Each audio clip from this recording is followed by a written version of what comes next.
हम कहते हैं कि भगवान एक है, सृष्टि का मालिक एक है, लेकिन आपने तो सबने अलग अलग भगवान बना रखे हैं। कोई कह रहे हैं रामचंद्र जी भगवान है, कोई कह रहे हैं शिव जी भगवान है, कोई कह रहे हैं कृष्ण जी भगवान है। तो ये दोगलापन क्यों? अरे भाई, भगवान तो एक ही होगा ना, अनेक कैसे होंगे? हाँ, हमारे वेद भी यही कहते हैं कि परमात्मा एक है, लेकिन उसके बावजूद भी हम अलग अलग भगवान मान के उनकी पूजा कर रहे हैं।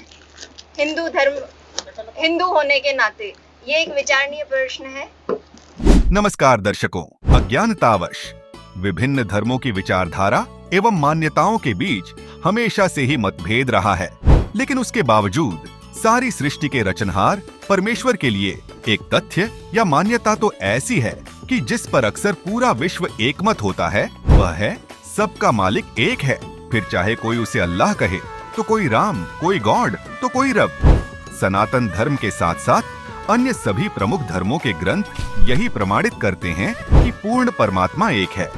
वेदों ने उसे कबीरदेव कहा, गीता जी ने कविम, कुरान ने कबीरन, बाइबल ने अल कबीर, तो वहीं गुरु ग्रंथ साहिब ने हक्का कबीर कहकर उस परमेश्वर की महिमा की है। अब अगर उस एक परमात्मा की महिमा वेदों में देखें तो ऋग्वेद मंडल 9 सूक्त 20 मंत्र 1, ऋग्वेद मंडल 9 सूक्त 96 मंत्र 17 व 18 समेत अनेक स्थानों पर उसी एक परमेश्वर कबीर साहिब जी की महिमा की गई है। वहीं चारों वेदों के सार गीता जी के अध्याय 8 श्लोक 9 में भी कबीर साहिब जी को ही सबका नियंता व धारण पोषण करने वाला परमात्मा बताया है। अगर मुस्लिम धर्म के पवित्र ग्रंथ कुरान की बात की जाए तो सूरत फुरकान 25 की आयत 52, 58 और 59 जैसी अनेक आयतों में उस एक अल्लाह कबीर की स्पष्ट रूप से महिमा की गई है। वहीं ईसाइयों के पवित्र शास्त्र बाइबल में भी कबीर परमेश्वर का नाम स्पष्ट लिखकर महिमा की है। ऑर्थोडॉक्स यहूदी बाइबल के अय्यूब 36:5 में स्पष्ट किया है कि वह शक्तिशाली प्रभु कबीर है, लेकिन यहाँ अनुवादकर्ताओं ने कबीर की जगह शक्तिशाली व सामर्थ्य वाला लिख दिया है, जबकि वास्तव में परमात्मा का नाम कबीर है।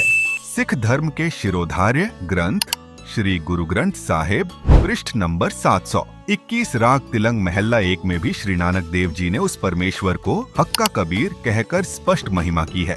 इस प्रकार उपरोक्त सभी धर्म ग्रंथों के प्रमाणों से स्पष्ट है कि सारी सृष्टि के सृजनहार परमात्मा कबीर साहिब जी ही हैं, और उनकी प्राप्ति के 3 मंत्रों का वर्णन भी गीता जी के अध्याय 17 श्लोक 23 में ओम तत्सत के रूप में मिलता है। तो वहीं कुरान के सूरा अश-शूरा 42 आयत नंबर 2 में भी उस एक अल्लाह ताला को प्राप्त करने के 3 शब्द ऐन सीन काफ ही बताए हैं। तो दर्शकों, सभी धर्मों के पवित्र ग्रंथ सारी सृष्टि के मालिक उस एक कबीर परमेश्वर की ही महिमा कर रहे हैं, जबकि अज्ञानतावश आज मानव समाज अलग अलग मजहब और जातियों में बांटकर उस एक परमेश्वर को भूल चुका था। लेकिन वर्तमान समय में अंतिम नबी अर्थात संदेशवाहक संत सतगुरु रामपाल जी महाराज ने सभी धर्म ग्रंथों से प्रमाणित कर दिया है कि वह एक सृजनहार परमात्मा कबीर साहिब ही हैं, और उनको पाने की भक्ति विधि भी एक ही है।